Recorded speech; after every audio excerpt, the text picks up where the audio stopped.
Hey everyone, CorrectJeans here, and we have a very special lock today. This is the Fichet F3D. Now, one quick note at the beginning.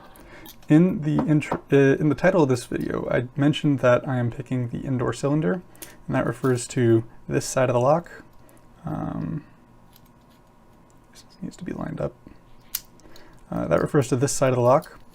The main differences between this side of the lock and the other side of the lock are in the indoor cylinder versus the outdoor cylinder. On this side, there are only 5 active tumblers. The first one is passive, and I believe that is universal, whereas there are a full 6 on this side. But the main difference, besides the shutter, which doesn't really affect much, is that the outdoor side of the lock has a spring-loaded key check in the back. You cannot tension the lock unless it is depressed. And this creates problems if you have a front tensioning tool, because, of course, you don't necessarily need to rear tension. You can, every time you move something, go back and press the back of the lock in order to get the tension back engaged and work from there. However, it creates a lot of problems with picking, and all in all makes it extremely difficult to get anywhere when you have a front tensioning pick. So you need a rear tensioning one. Hopefully in the future I'll be able to get that for you, but today we are just going to be doing the indoor side. Now, I also want to give a quick shout out to Michael Webler, hope I'm saying your name right, who wrote the tool document on this lock and gave me some tips over email for how to gut it. Although my tooling is not the best, so you can see I definitely wasn't the most cosmetically, I didn't maintain the cosmetics of this lock 100% in the process, but it still works well. The key didn't work at the time of gutting it, so it was a necessity. Now lastly, we do have the little tool here. So the tip of this tool is designed to fit into the lock and manipulate the triangular cross sections of the tumblers. This front part of the tool applies pushing pressure to the lock. The lock operates by pushing. As you can see, when the key goes in, it needs to push inwards, at which point the lock is authenticated and it can be turned and engages with the cam. So I apply pushing pressure with this. I also apply a little torque pressure in order to prevent wiggle back and forth as I pick, from just the fact that there's a little bit of play in the mechanism. And then, yeah, that's about it. You sort of go in there, apply a little torque, a lot of pushing. You pick at it. As you pick it, you need to sort of go back and forth in order to get through the gates, because there are little prongs on all of the tumblers that prevent you from just rotating until something is set.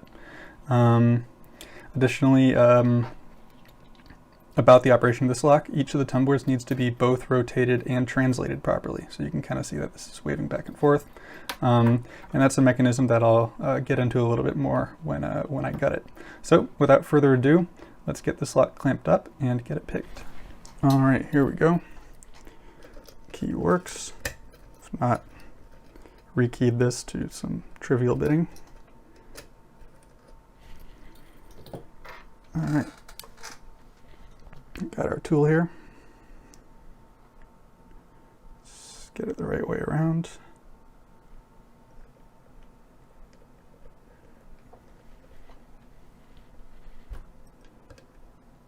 Okay, we are engaged.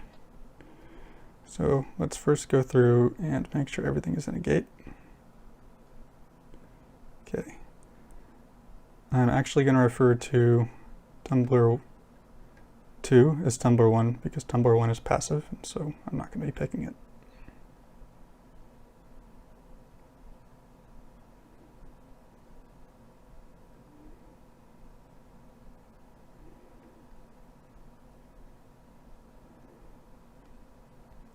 Okay, 1 feels fine, 2 feels fine, 3 feels fine,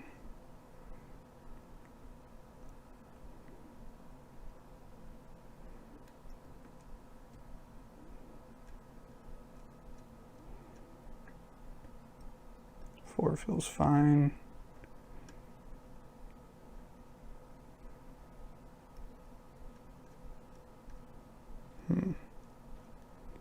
5 feels okay. All right, let's try to find actual binding.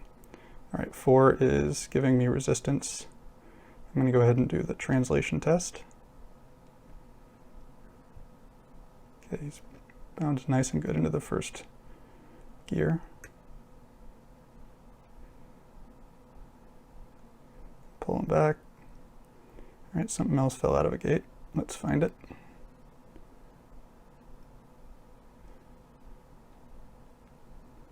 It's not 5, 4, or 3.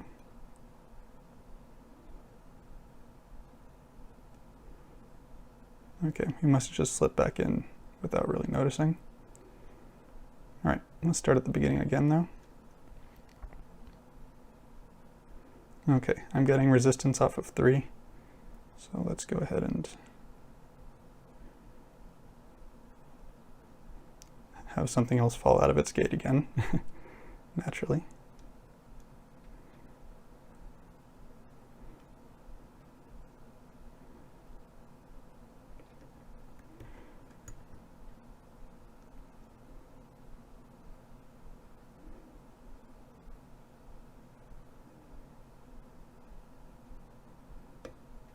Okay, 3 just was not all the way in there. All right, I think we're back.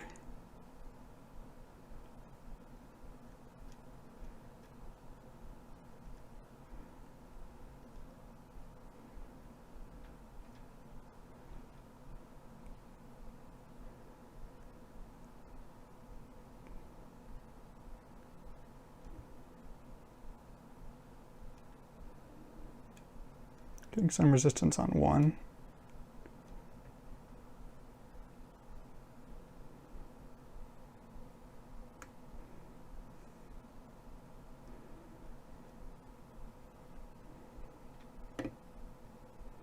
Okay, shifted him over a little bit.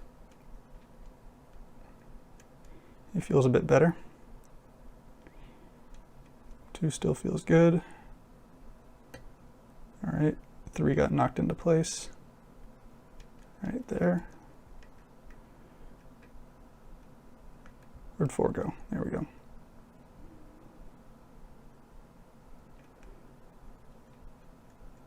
All right, 4 feels fine.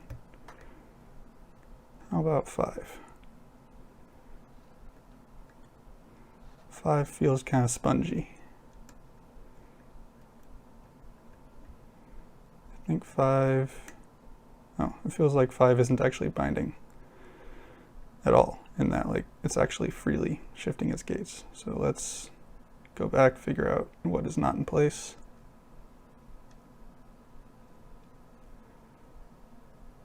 Okay, 4 is in place.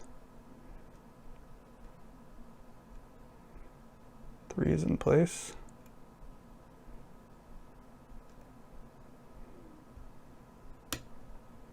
2 was not in place.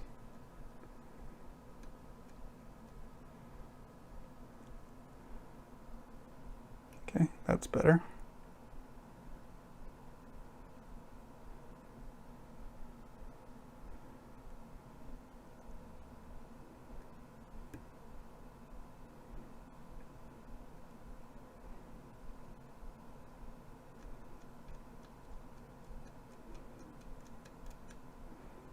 All right. Shifted 1 a little bit there. It feels even better than it did a second ago. All right, 1, 2, and 3 feel okay.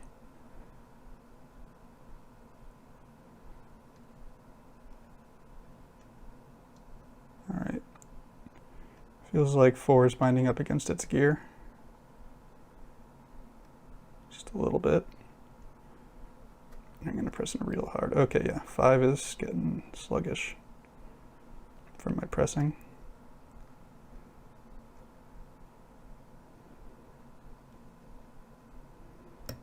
There we go. Okay. I think, yeah, lock is open. All right, clicked 5 into place, and that's it. You can see that the cam in the back here is rotating with the tensioner.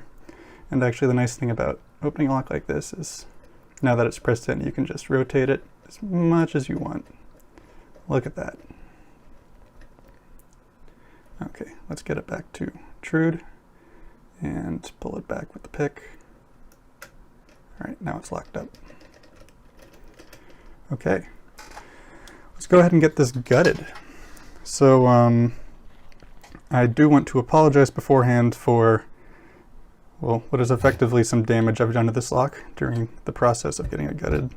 For example, this pin needed to be obliterated because it was so in there that I could not actually pry it out. Now, my one excuse for doing this to the lock is that at one point, while I was playing with it early on, this cover came off, and what ended up happening was, you can see when the cover comes off, the front can sort of separate a little bit. And when the front separates like that, it actually allows you to turn the plug while everything's still inside. And in doing that, I accidentally rekeyed the lock, and my key stopped working. So I needed to basically do whatever it took to get in here and get in there and fix it. So that's my excuse. The lock was broken. I had to fix it. Now there's only 2 pins in here. I haven't put all of them in because otherwise it would take forever. See where the other pin, oh, there it is. All right. Yeah, so the feedback in this lock is very weird, mostly in that the way that things bind is not consistent. It can happen in so many different ways. You can feel the gears scraping against each other. You can feel the tumbler scraping up against the gears. It really depends on, like, at the given time in the lock, what's creating the most friction. And it's the strangest thing that it's just not consistent. So you have to sort of test multiple things in order to get anywhere. Okay.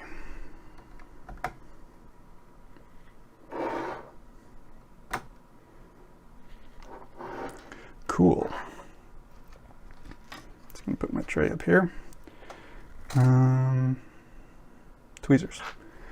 All right, so hopefully this doesn't go too long, but I'm gonna be a little careful. I mean, the nice thing about it is in gutting this lock, you will rekey it. There's no real easy way to fully gut this lock without it screwing up the keying, but it's fine because the reassembly process involves keying it. So I have a key here. I could have any other key, and I could rekey this lock to any other key just by reassembling it using that key, because to reassemble this lock, you effectively build it around the key, which is pretty convenient. So if I wanted to, say, key this to a more difficult bitting or something, because, you know, this, I mean, I'll be honest, is a pretty easy bitting, I could do that. All right, so let's sort of demonstrate the key action here. What you can see is, hold this in. Oh, I'm holding it upside down. Key goes in. You can see this gets pushed forward. And sort of this thing in the back engages with the cam in the middle. It slips into this slot and causes it to turn. Now in the case of this side of the lock, the entire, right now you can see it's sort of locked in place. The entire thing inside of this housing moves when the key is in, so now you can see it's freely rotating. And I'll show you the notches that allow that to happen later.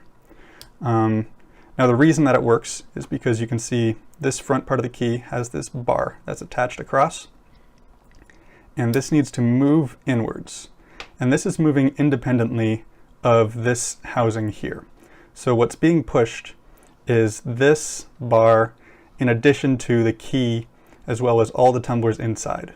So those are getting pushed forward, but what's not moving is these gear racks here.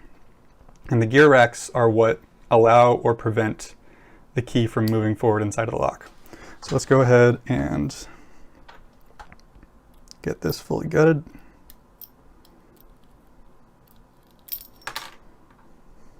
See, that's top side. You gotta keep the orientation, keep track of that orientation. Okay, so let's go ahead and get all of these gear racks off. So these little things here, these are what the gears rotate on. And the position of the gears relative to these, and you can, this bar in here locks in the position of these. That's what keys the lock, effectively. So if you change that position, you change the keying of the lock. Now, there is a rack of 6 of these. I need to push that in. On both sides of the lock. This side and the other side, and we'll get it all out. The whole thing is going to get completely taken apart, don't worry. But on this side, they are shifted differently relative to this one. So these are a little bit more to the left in this orientation compared to the other ones, which are more to the right. And that's because the gears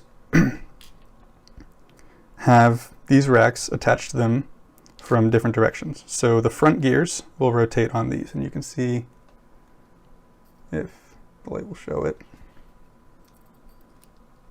There we go. You can see the gears poking through there, and you can see that there's no gear in chamber 1. But that's only one of the gears. And what this does is when the tumbler pushes the gear to the left or the right, this gear is going to rotate on the surface of this rack, which means that it's going to pivot around this side of the lock. The other gear will rotate around the other side, which means it pivots around the other side of the lock. And so the result is that if you don't have your shift correct, then the gears have rotated differently with respect to each other, and the gates no longer line up. And I'll show you what the gates look like shortly, so you can understand what that means. Let's zoom in a little bit. Okay, so that rack is completely off. Let's do the other side. All right, this is bottom. Where did my tweezers go?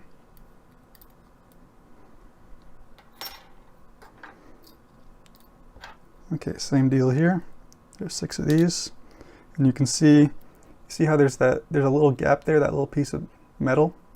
If we go around to the other side, whoop, come on key, don't fail me now, and hold it in, you can see that there is no equivalent piece of metal on this side, indicating that this is actually shifted forward more. In fact, you can kind of see it there. You see this one, these are all more that way than these.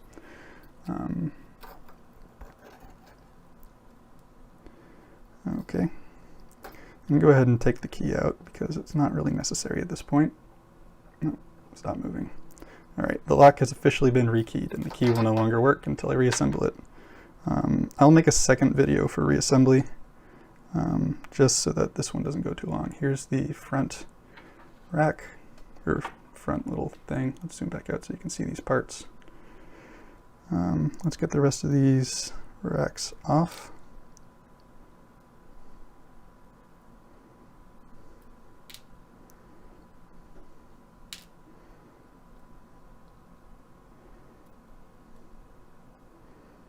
And you can see the other gear poking through there. So these are above each of the gears. Okay, and you can see now that there's no bar here. This thing, whoa, can now move on its own. And tumbler 1 flew out, and tumbler 2, there they are. So tumbler 1 actually has this little spacer ring on it. And this is unique to this side of the lock. This other side of the lock does have all 6 active tumblers.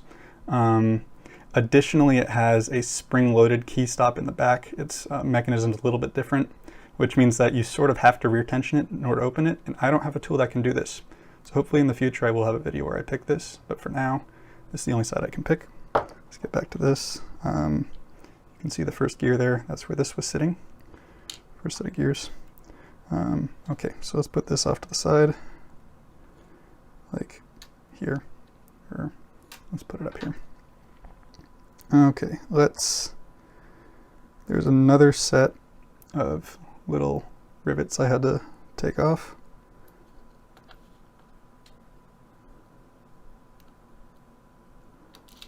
sorry, this needs to be pulled back. There we go. All right, there's the full assembly. You can see on this other side that these slots are to the rear of this groove.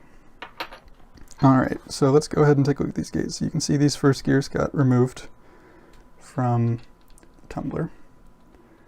So here's the tumbler. You can see that there are these little tiny, thin knot, or I guess cuts, and then there's these thick ones. Now the thick ones are what need to go into the true gates.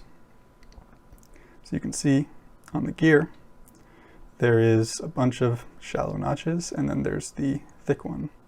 So if I put this in sort of randomly, you can see that this thick one won't go in. However, at the same time, all these little thin ones lock in the rotation. You can see that they're sort of, if I can actually get it to be in a gate, you can see that one sort of sticking through there, and it's locked in like a false gate, except it's just part of the gear. And then you put it on the true gate. I'm doing this through the camera, so it's a little awkward, like so. And you can see it pushes all the way through. And so that's how it authenticates. Now, the second gear acts as the check for shifting. So if you are shifted correctly, then the gears line up like so.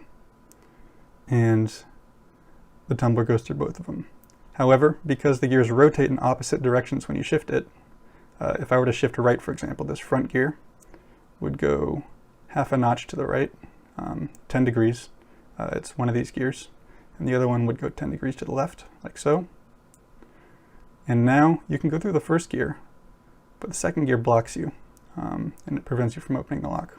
And at the same time, the false little prongs will also lock into the second gear as well. Feeling for binding in these is roughly the same. If you're binding onto the first gear, what'll happen is this gear will be allowed to rotate because you're binding into the first gear,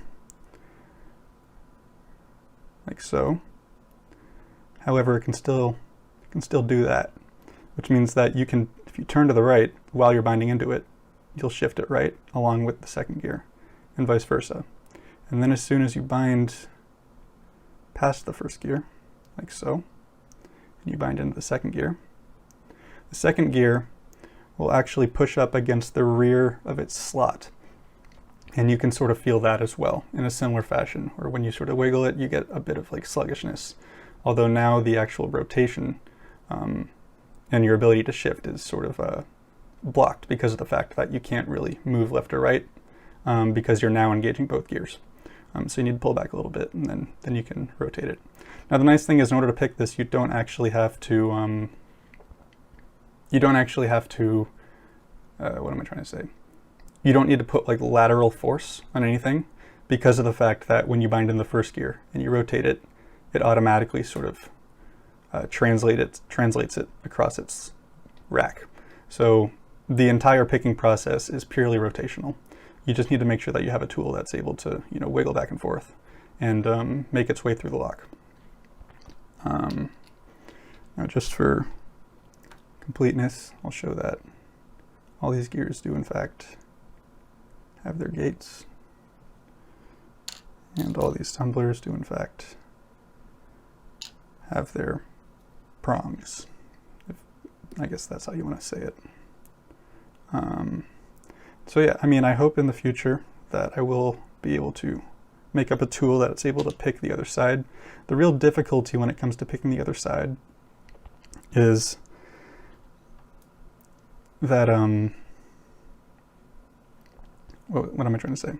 The action of rear tensioning creates significant difficulties when it comes to creating a tool for this, because you do need to be able to translate to the left and the right. And the problem becomes being able to make a tool that has a rod down the middle that can push the back of the lock, and at the same time be able to have a pick head over that rod that can move to the left or the right, which is not a trivial problem and requires tools that I don't have. As you saw with the giant mess that I made with the lock while gutting it, I wasn't exactly able to what am I saying? Do it cleanly because I don't have the best tools.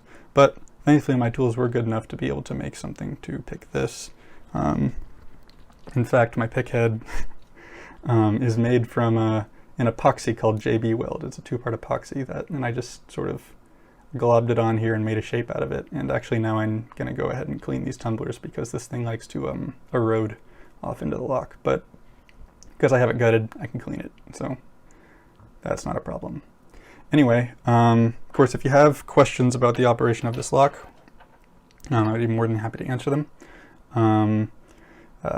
It is a very interesting lock, and I think, as far as I know, this is the first time anyone's taken one apart on video, so I'd be happy to answer any inquiries you might have.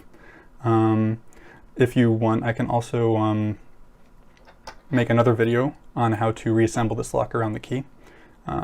It's a little bit of a finicky process, but it's pretty cool. You basically just line up all of the gears and tumblers onto the key in the true gates, and then you build the lock around the key. And in that way, it comes back together. Actually, for good measure, I'll just show you what the tumblers look like on the key. Where'd that passive one go? Here we go. You can see we got our shifts and our rotations. This one actually doesn't have anything shifted off to the right. It's all left and middle, so it doesn't show up that aggressively. I one day do hope to get a key with a more difficult bitting so that I can pick that one, just to show the method does work. But all in all, yeah, so this was a method by which you can pick an F3D under tension using only feedback from the lock itself, not decoding, not sort of matching the key. This is pick. This is a picked lock. So yeah, that's it for that, and have a good one.